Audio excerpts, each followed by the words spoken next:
ఇవే ఇవే జీవన తరంగాలు, ఇవే ఇవే జీవన తరంగాలు, జీవన తరంగాలు. ఇంట్లో వాళ్ళు దేవిక పేరు చెప్పి బెదిరిస్తున్నారని ప్రచారం చేస్తాడు. అప్పుడు దేవిక నిజాయితీ పైన మచ్చపడుతుంది. ఈ మాట దేవిక చెవిన పడుతుంది. పడితే ఏమవుతుంది? దాన్ని పెంచడానికి ఎంత కష్టపడ్డాను. ఆఫీసర్గా కాకపోయినా నా కూతురుగానైనా ఈ ఇంటికి ఇబ్బంది వస్తే అండగా నిలబడే బాధ్యత దానికి ఉంటుంది కదా. తనకు తెలియకుండా నువ్వెలా బాధ్యతను పంచగలవు?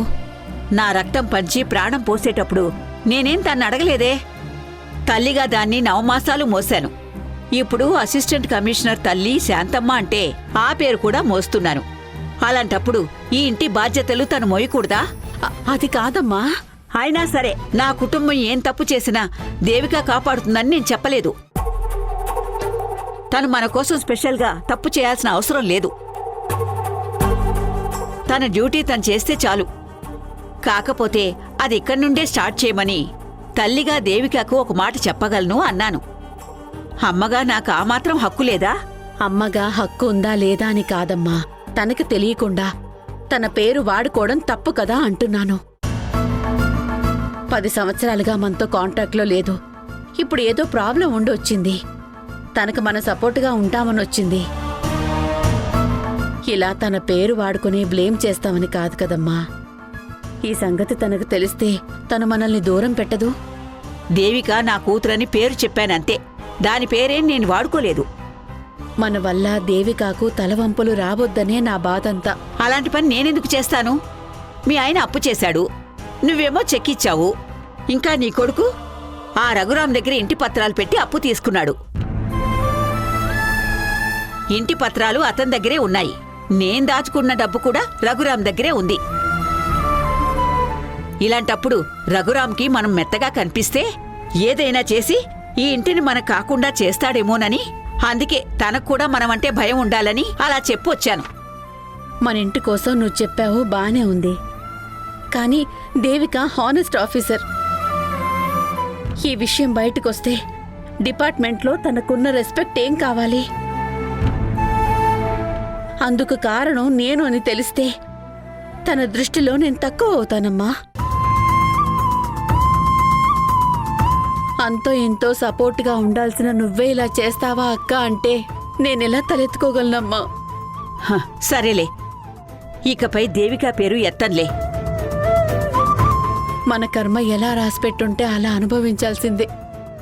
ఈ బాధలన్నీ నాకు అలవాటైపోయాయమ్మా. తనని ఇందులోకి లాగొద్దు. నా బతుకెలాగో నాశనం అయిపోయింది. కనీసం తనకున్న మంచి పేరు అలా ఉండనిద్దాం. దేవిక పేరు మనం వాడుకోవద్దమ్మా. నీకు తెలివుందని ఎవరన్నారు?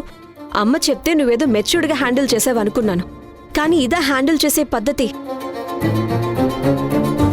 చెక్ మీద సంతకం చేసి పంపించావంట. మీ నాన్న అప్పులు చేసొస్తే నువ్వు అప్పులు తీర్చుకుంటూ వెళ్తావా? ఇంకేం చేయమంటావు పిన్ని? నాకు ఫోన్ చేయాల్సింది. నేనొచ్చేదాన్ని కదా. వచ్చి ఏం చేసేవారు? రూల్ ప్రకారం ప్రైవేట్ ఫినాన్స్ వాళ్ళు అప్పు కోసం అలా దౌర్జన్యం చేయటం తప్పని చెప్పేదాన్ని. ఎవరికి? ఇంకెవరికి? ఆ ఫినాన్స్ కార్పొరేషన్ ఓనర్ రఘురాంకి. ఇంటికొచ్చింది వాళ్ళ కొడుకు. పైగా రౌడీల్ని వెంటేసుకొని వచ్చాడు. నాన్నని కొడుతున్నారు. ముందు అలాంటి వాళ్ళ దగ్గర అప్పు చేయటమే తప్పు. కొడుతున్నప్పుడు వదిలేయాల్సింది. పిన్ని, ఆయన మా నాన్న. సరే, మీ నాన్న కొట్టించుకున్నాడు. కొట్టిన రౌడీలను తల్లి కూతురు ఇంట్లోకి పిలిపించుకునొచ్చి సంతకం చేసి మరీ చెక్కిచ్చారు. మాకు తోచింది మేం చేశాం పిన్ని. ఆ తల్లి ఈ కూతురు ఇద్దరూ బావున్నారు. మీకు పెద్ద సన్మానం చెయ్యాలి. అవును, మాకు నీ అంత తెలివితేటలు లేవు. ఇంటి ముందు రౌడీలు గొడవ చేస్తున్నారు. ఎంత పెద్ద అవమానం! ఓవైపు నాన్నని కొడుతున్నారు. చెవిలో నుంచి రక్తం వస్తుంది. అమ్మ 10 నెలలకు జీతం ఖాళీ. ఆ బాధ కంటే ఇప్పుడు మీరు తిడుతుంటేనే ఎక్కువ బాధగా ఉంది. మీరు ఎలాగో తిట్టాలనే మూడ్లో ఉన్నారు. అది అవాయిడ్ చేయడం కుదరదు. కాబట్టి మీ తిట్ల నుంచి తప్పించుకోవాలంటే నేను వెళ్ళాలి. సో నేను వెళ్ళిపోతున్నాను పిన్ని. ఆగవే, తిట్లకు భయపడి నన్ను అవాయిడ్ చేస్తావా? నేనింకా తినలేదు. నువ్వు వస్తే ఇద్దరం కలిసి తిందామని వెయిట్ చేస్తున్నాను. నేను మాత్రం తిన్నానా? నిన్న అమ్మ చేసిన వంట ఇంకా ఫ్రిడ్జ్లోనే ఉంది. అవును, ఇంతకీ రమ్మి లేదా? మాస్టర్తో పాటు సిటీ అంతా చూడ్డానికి వెళ్ళింది. సరే పద తిందాం, పద.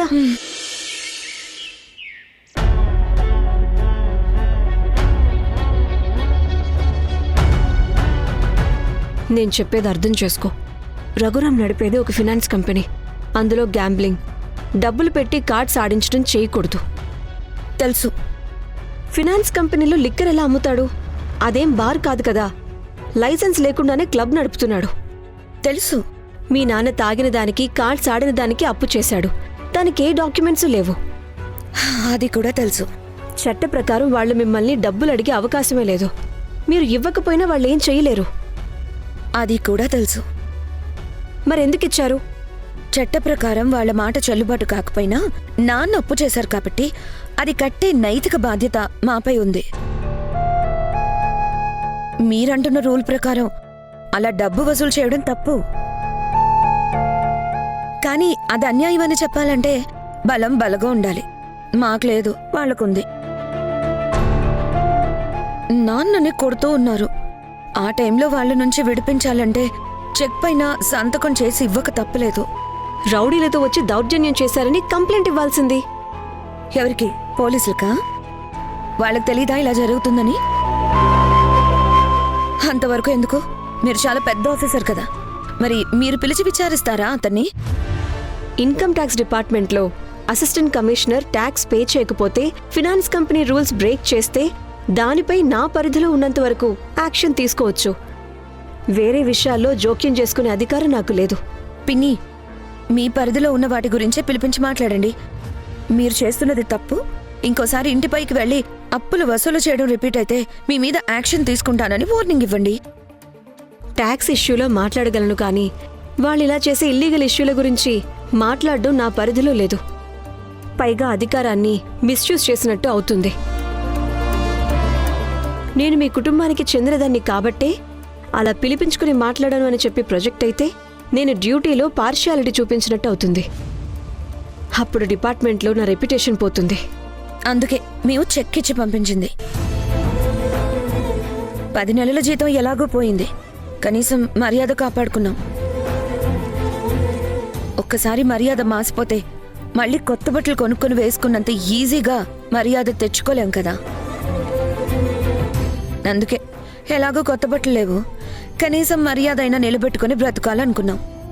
నన్ను పిలవాలని అడిగింది ఆ ఇంటి ఫ్యామిలీ మెంబర్గా. నాకు బాధుంటే మీరంతా రావాలని కావాలని అనుకుంటాను కదా. మీరు ఇబ్బందుల్లో ఉంటే మరి నేనెందుకు గుర్తుకు రాలేదు? నేను మీ ఫ్యామిలీ మెంబర్ని కానా? నన్నెప్పుడు కలుపుకుంటారు?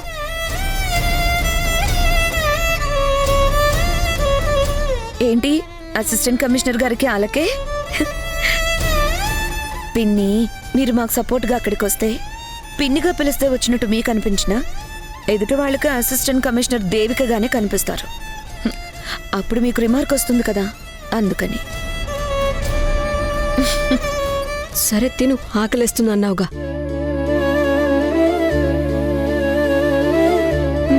ఇదేసుకో.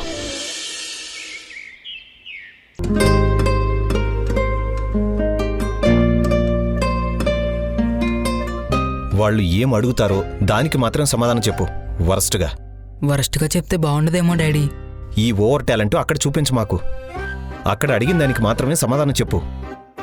మంచి కాలేజీలో చేర్పించడం, మంచి ట్యూషన్లో చేర్పించడం నా బాధ్యత.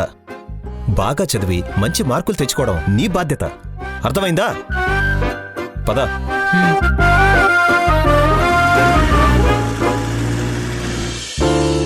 నమస్కారం ప్రమోద్ గారు. నమస్కారం అండి, కూర్చోండి. వీడు నా కొడుకు సన్నీ అండి. మీ కాలేజ్లోనే ఇంటర్ ఫస్ట్ ఇయర్ చదువుతున్నాడు. వరస్ట్గా.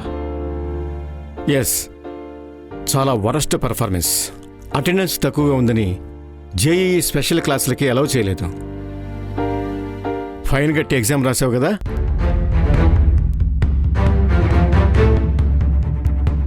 అటెండెన్స్ షార్ట్ ఉందా? అదేంటి, నాకు తెలీదే. మీకు తెలియకుండానే ఫైన్ కట్టేంత డబ్బులు తన దగ్గర ఎక్కడుంటాయి? మీరేమో తెలియదంటున్నారు. పిల్లలకు అనవసరమైన కంఫర్ట్స్, అవసరానికి మించిన డబ్బులు ఇస్తే సరిపోదండి. కొద్దిగా మీ టైం కూడా ఇవ్వాలి. నా వర్క్లో కొంచెం బిజీ అండి. పెద్దయ్యాడు కదా, అందుకే నేను చూసుకోవాల్సిన అవసరం లేదనుకున్నాను. It's okay, that is your problem. నేను వెళ్ళాలి, పిల్లలు వెయిట్ చేస్తూ ఉంటారు. ఇంతకీ మీరు వచ్చిన విషయం ఏంటో చెప్పలేదు? నా పేరు ప్రకాష్ అండి. తెలుసు, కార్పొరేషన్ ఎగ్జిక్యూటివ్ ఇంజనీర్ ప్రకాష్ గారు.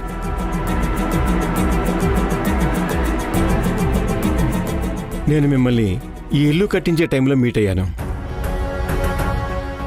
ఆ టైంలో శ్రీనివాస్ అనే సూపర్వైజర్ ఉండేవాడు. ఇప్పుడున్నాడా? సరే, మీరు వచ్చిన విషయం ఏమిటో చెప్పండి. అదేనండి, సన్నీ నెక్స్ట్ ఇయర్ సెకండ్ ఇయర్కి వస్తాడు. మ్యాథమెటిక్స్లో కొంచెం వీక్, అందుకనే మీ ట్యూషన్లో చేర్పిద్దామని వచ్చాను. సీట్లన్నీ ఫుల్ అయిపోయాయి. ఎంత డబ్బైనా పర్వాలేదు, సీట్ ఇవ్వండి.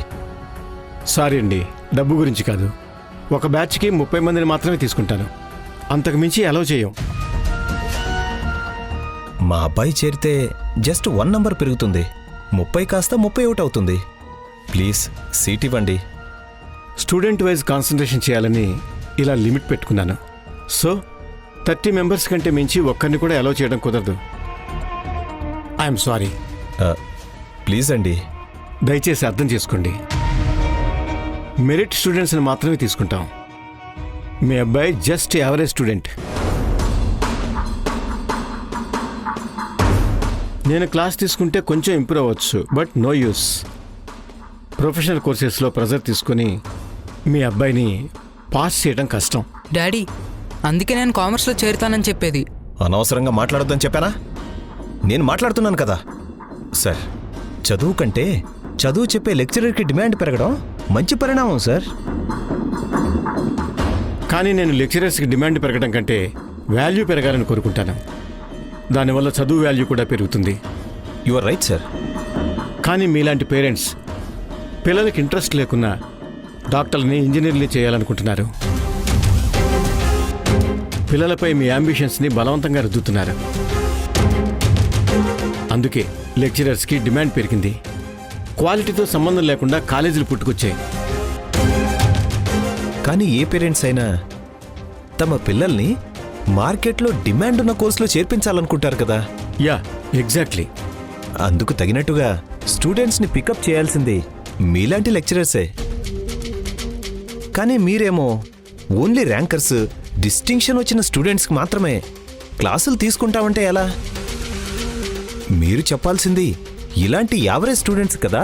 మీరు చెప్పేది నిజమే, కానీ నేను ర్యాంకర్స్, డిస్టింక్షన్ వచ్చిన వాళ్ళని తీసుకుంటే వాళ్ళకి బెస్ట్ టాప్ ర్యాంక్స్ వస్తాయి. దానివల్ల నా ట్యూషన్స్ కూడా డిమాండ్ పెరుగుతుంది. టీచింగ్ ప్రొఫెషన్ అనేది ఒక సర్వీస్ అండి. దాన్ని బిజినెస్లా మార్చడం తప్పు కదా. అయితే ఇంతకీ మీరేమంటారు? చదువు చెప్పేవాళ్ళు ఎప్పుడూ పేదవాళ్ళుగానే ఉండిపోవాలా? దర్జాగా బతికే హక్కు మీకు మాత్రం ఉండాలా? సరే, అవన్నీ ఎందుకు కానీ మోరల్, ఇమ్మోరల్ అని ఏదైనా అనుకోండి, అదంతా నా ఓన్ చాయిస్. సార్, దాన్ని కాదనడానికి నేనెవరు చెప్పండి? ఇది సందర్భం కాదు కానీ మీకు విషయం గుర్తు చేస్తున్నాను, తప్పుగా అనుకోకండి. ఈ ఇంటి ప్లాన్ శాంక్షన్ కోసం మీ దగ్గరికి వచ్చాను. అప్పుడు ఇంకా నా ట్యూషన్ క్లాసెస్కి అంత డిమాండ్ లేదు. అప్పుడే కొత్తగా నాకు జాబ్ వచ్చింది. అప్పు చేసి ఇల్లు కట్టిస్తున్నాను. టౌన్ ప్లానింగ్ ప్రొసీజర్స్ అన్నీ ఫాలో అయ్యాను. అయినా కూడా కన్స్ట్రక్షన్కి పర్మిషన్ ఇవ్వడానికి 6 నెలలు వెయిట్ చేయాల్సి వచ్చింది. ఎంత కష్టమైందో తెలుసా? సారీ అండి, సిస్టమ్ అలా ఉంది. తీసుకున్న డబ్బు మాకు మాత్రమే కాదు, పర్సనల్గా నేను వద్దన్నా వేరే వాళ్ళు వదలరు కదా. దయచేసి అది మనసులో ఉంచుకుని ఇప్పుడు నా కొడుక్కి సీట్ లేదనకండి. సీట్కి దానికి ఎలాంటి సంబంధం లేదు. మీరు మోరల్స్ అన్నారు కాబట్టి దాన్ని గుర్తు చేశారంతే. నేను ఫాలో అవుతున్న గైడ్లైన్స్ ప్రకారం తనకి సీట్ ఇవ్వడం కుదరదు అంటున్నాను. ఇక నేను వెళ్ళాలి, క్లాసులో పిల్లలు వెయిట్ చేస్తున్నారు. ప్రమోద్ గారు, నీలకంఠం గారిని కలిశాను, కావాలంటే ఆయన ఒకసారి మాట్లాడతారు. నా సొంత ఇంట్లో నా టాలెంట్తో నేను ఫ్రేమ్ చేసుకున్న ట్యూషన్ నడుపుతున్నానండి. దీనికి ఎవ్వరి రికమెండేషన్ అవసరం లేదు. సారీ, సీట్ ఇవ్వలేను. ఆయన చెప్తే మీరు నో అనరని అన్నాను. నాకు ఆయన అంటే చాలా గౌరవం ఉంది. నేను జాబ్ కోసం వెతుకుతున్నప్పుడు వారు లెక్చరర్గా అవకాశం ఇచ్చారు. నేను కాదన్నా. కానీ ఆయన దాన్ని కాస్త డ్రామాటిక్గా అందరికీ చెప్పుకుంటారు అంతే. మీకు చెప్పే ఉంటారే. చెప్పారండి. కానీ ఆయన చెప్పినట్టు నేను వెళ్ళింది నిజమే, కానీ అది తెల్లవారుజామున కాదు, మార్నింగ్ 10 o'clock. పేపర్లో యాడ్ వస్తే చూసి వెళ్ళాను. ఎలిజిబిలిటీ ఉంది కాబట్టి తీసుకున్నారు. ఆ తర్వాత రెప్యుటేషన్ మీదే కాలేజీకి పేరు వచ్చింది. అంతేగాని కాలేజీ వల్ల నాకేం పేరు రాలేదు. ఫర్ దట్ మ్యాటర్ నేను కూడా ఆలోచిస్తున్నాను. అందుకే ట్యూషన్ పెట్టుకుని కాలేజీ మానేద్దాం అనుకుంటున్నాను.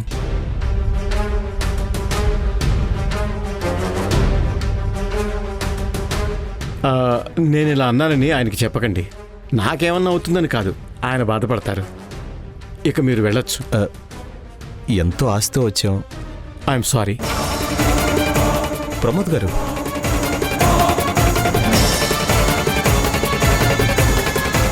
వర్స్ట్ ఫెలో చూస్తూ నిలబడ్డావు. పదా. నేను ఒక చిన్న ఫైనాన్స్ కంపెనీ నడుపుతున్నాను. నా కొడుకు ఆదర్శ్. వాడికి పద్ధతి అనేదే తెలీదు. ఏం చేయమంటారు? వాడికి కొంతమంది రౌడీలతో సవాసం. వీటన్నింటినీ నాకెందుకు చెప్తున్నారు? మీకు మీ అక్క ధరణి, మీ అమ్మ శాంతమ్మ ఏమీ చెప్పలేదా? వాళ్ళు మీకు తెలుసా? నేను కూడా అదే ఊరు, మీ వాళ్ళమే. ఏం చేస్తుంటారు? పేరు రఘురాం. Finance company నడుపుతుంటాను. విన్నాను. ఏదో చిన్నదే. స్టార్టింగ్లో మీరు అన్నట్టు చిన్నదే, కానీ చేసేది ఫినాన్స్ వ్యాపారం కదా. వడ్డీ పెరిగినట్టు మీ వ్యాపారం పెరిగే ఉంటుంది. అప్పు కట్టలేమంటే వాళ్ళు కట్టేదాకా వెయిట్ చేశాం. వాళ్ళకు వడ్డీ పెరిగింది, మాకు వ్యాపారం పెరిగింది. అలా అని అడ్డగోలుగా పెరగలేదు. అయినా మీ దగ్గర దాచడం ఎందుకు? పర్లేదు. సరే, ఇంతకీ మీరు వచ్చిన కారణం? మీకు విషయం తెలీదా? శాంతం ఏమీ చెప్పలేదా? మీరు దేని గురించి మాట్లాడుతున్నారు? అమ్మ మీ గురించి నాకెందుకు చెప్పాలి? అదే మీ బావ ధరణి భర్త. అతను కొంచెం బ్యాడ్ హ్యాబిట్స్ ఎక్కువ. క్లబ్కి వస్తాడు, తాగడం, కార్డ్స్ ఆడటం, అలా డబ్బులు పోగొట్టుకున్నాడు. నా కొడుక్కి 30 నుంచి 35 దాకా ఇవ్వాలి. ఓకే. దానికి 6 నెలల వడ్డీతో కలిపి మొత్తం 80 నుంచి 85 దాకా అయింది. మీరు క్లబ్ కూడా రన్ చేస్తున్నారా? Friendly club. వచ్చేవాళ్ళు పిచ్చాపాటిగా మాట్లాడుకోవడానికి అంతే. అలా అని క్లబ్ అంటే క్లబ్ అని కాదు. అక్కడ కార్డ్స్ కూడా ఆడిస్తారట కదా? ఏదో ఎంటర్టైన్మెంట్ కోసం వచ్చిన వాళ్ళకి టైం పాస్. టైం పాస్కి డబ్బులు పెట్టి ఆడొచ్చా? ఇల్లీగల్ కదా? ఇల్లీగలే. అక్కడ డ్రింక్స్ కూడా సప్లై చేస్తారా? బార్కి లైసెన్స్ ఉందా? అంటే అది బార్ లాంటిదే, కానీ బార్ కాదు, అంతేనా? అంతే. మాకు బాగా పరిచయం ఉన్న వాళ్ళే వస్తారు. ఎక్కువ టైం స్పెండ్ చేస్తే దానికి సిట్టింగ్ ఛార్జెస్ కూడా వసూలు చేస్తారు, అంతే కదా? అంటే పరిచయం ఉన్నవారైనా ఎక్కువ తాగేస్తే తప్పదు కదా.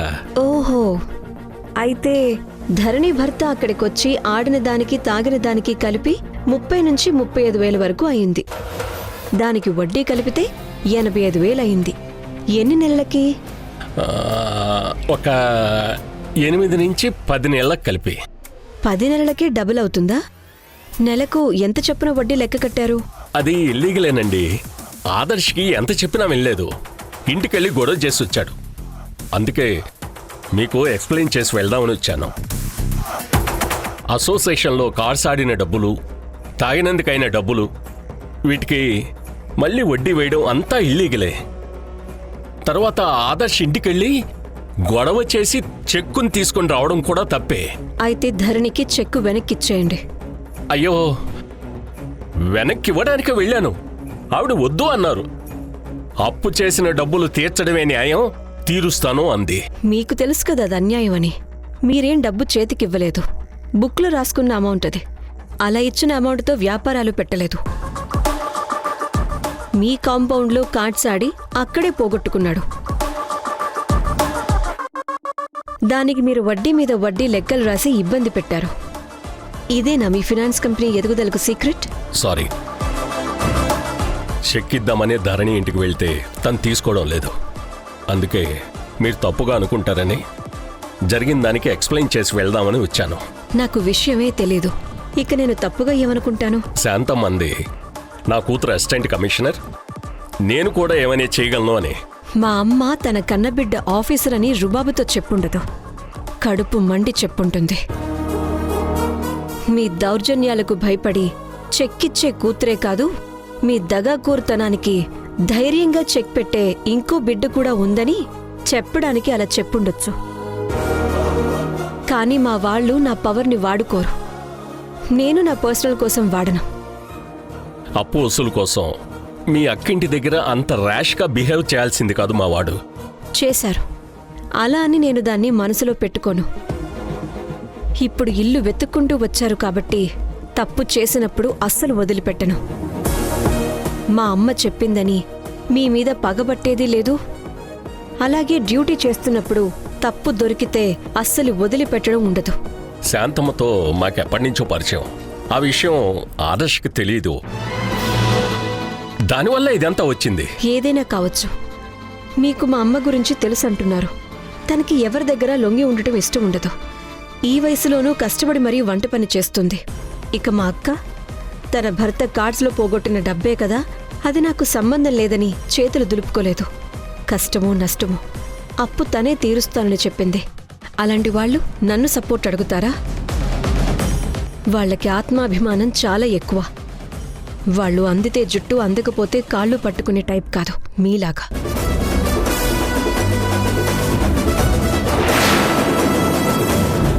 నాకొచ్చిన విద్య వల్ల స్టూడెంట్స్కి మెరుగైన ర్యాంకులు తెప్పించడానికి ట్యూషన్స్ నడుపుతున్నాను.